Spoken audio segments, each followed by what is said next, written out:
Hello again. Today is the 21st of September and I want to say something about the growing of butternut squashes.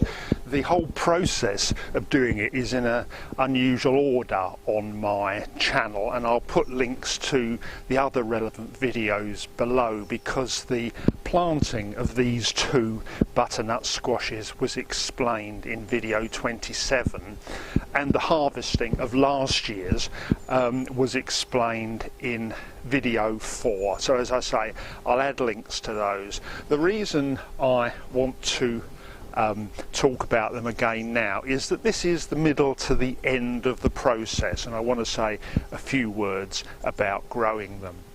The first thing is that butternut squashes take up an awful lot of space if you put them on the ground, but they don't take up very much space if you grow them upwards.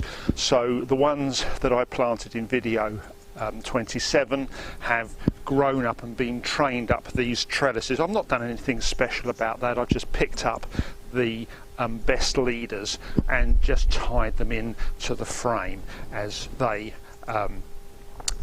grown and grown up the trellises. That's a flower bud. The plants will put a lot of those up in the season, and it's still putting them up now. The thing is to wait for them to develop into a small butternut squash and then select the ones you're going to allow to grow on. All the others, to save the energy of the plant, they can concentrate on the ripening, need to come off as you go along, and certainly now, because that one won't develop in about the 6 weeks it's got before the first frosts.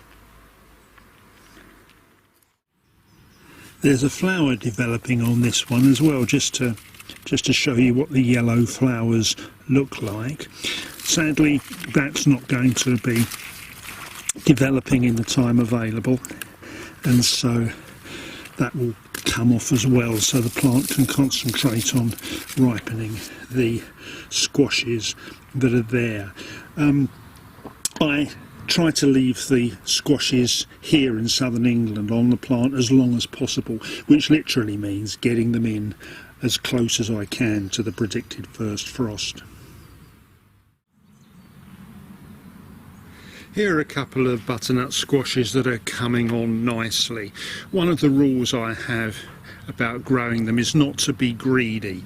I would not normally take more than, say, 5, maximum 6 off a plant. I think we've only got 3 or 4 each off of the plants we have here, but we find that 6 butternut squashes will be fine for us. The butternut squashes don't really ripen if they come off the plant. They will ripen to a limited extent if left in sunshine, but it's best to leave them on the plant for as long as possible. You can see the ripening colour if you compare them to this ripe squash here.